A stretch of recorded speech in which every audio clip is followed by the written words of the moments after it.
Welcome to పురా local. Karimnagar parliament BJP అభ్యర్థిగా Bandi Sanjay nomination దాఖలు చేశారు. ముందు మహాశక్తి ఆలయంలో ప్రత్యేక పూజలు నిర్వహించి ఆశీర్వచనం తీసుకున్నారు. అనంతరం భారీ ర్యాలీగా కలెక్టరేట్కు చేరుకున్నారు. గుజరాత్ ముఖ్యమంత్రి భూపేంద్ర భాయ్ పటేల్, కేంద్ర మంత్రి కిషన్ రెడ్డి సంజయ్ నామినేషన్ కార్యక్రమానికి హాజరయ్యారు. కరీంనగర్ పార్లమెంటు స్థానానికి 3 పార్టీల అభ్యర్థులు బరిలో ఉన్నారని, ప్రజలు ఎవరిని ఎంచుకోవాలో నిర్ణయించుకోవాలన్నారు బండి సంజయ్. కేంద్ర ప్రభుత్వం దేశ రక్షణలో ఎక్కడా వెనుకడుగు వేయలేదని చెప్పారు. ఎంపీగా కరీంనగర్ అభివృద్ధికి కృషి చేశానని బండి సంజయ్ చెప్పుకొచ్చారు. వచ్చే ఎన్నికల్లో బీజేపీకి ఓటు వేసి గెలిపించాలని కోరారు. ఎన్నికల బరిలో నిల్చుండడం అవునా కాదా? ఇవాళ కరీంనగర్ ప్రజలు అదే ఆలోచిస్తున్నారు. కరీంనగర్ లో బీజేపీ గెలవాలి, భారతీయ జనతా పార్టీ గెలవాలి. ఇవాళ ఎట్టి పరిస్థితుల్లో నరేంద్ర మోడీ గారి ముచ్చటగా 3వసారి ప్రధానమంత్రి చేసి తీరాల్సిందే చెప్పి కేసీఆర్ అనే నానానికి బొమ్మ బొరుసు లాంటులన్న విషయాన్ని ఒక్కసారి గుర్తుంచుకొని, నేను కొట్లాడినన్న ఈ కరీంనగర్ ప్రజల కోసం, నేను కొట్లాడినన్న ఈ తెలంగాణ రాష్ట్ర ప్రజల కోసం. అదే కోవిడ్ వస్తే నీకు సేవ చేసిన వ్యక్తి బండి సంజయ్. ఈ ఎన్నికలు దేశ భవిష్యత్తును నిర్ణయించేవి అని బీజేపీ రాష్ట్ర అధ్యక్షులు కిషన్ రెడ్డి అన్నారు. దేశ ప్రధానిని ఎన్నుకునే ఎన్నికలని చెప్పారు.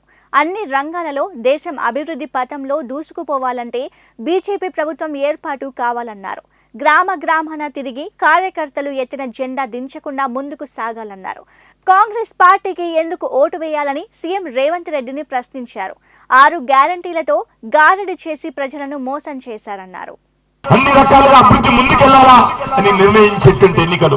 అందుకే మీ అందరినీ కోరుతా ఉన్నాం, మనమందరం కూడా ఈ రోజు నుంచి 13వ తేదీ సాయంకాలం 6 గంటల వరకు కూడా ఏ ఒక్క కార్యకర్త కూడా ఈరోజు పట్టిన జెండా విడవద్దు, ఎక్కడ కూడా విశ్రాంతి తీసుకోవద్దు.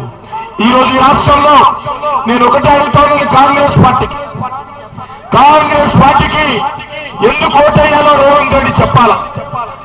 శాసనసభ ఎన్నికల్లో 6 గ్యారెంటీల పేరుతో 100 రోజులు అమలు చేస్తామని తెలంగాణ ప్రజలకు హామీ ఇచ్చింది కాంగ్రెస్ పార్టీ.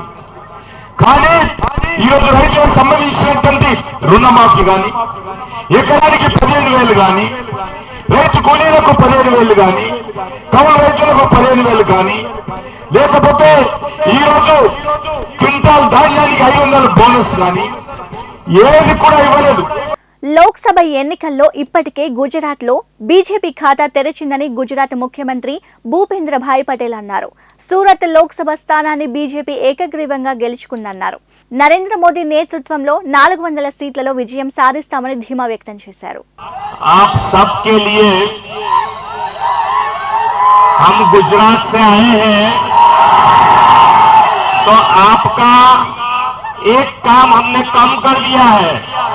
एक सीट हमने दे दी है, तो अभी 399 के लिए आपको मेहनत करनी है. तो आप तेलंगाना से भारतीय जनता पार्टी के सभी सांसद को मोदी जी के पास भेज दीजिए और तेलंगाना का विकास में आप सहभागी बन जाइए.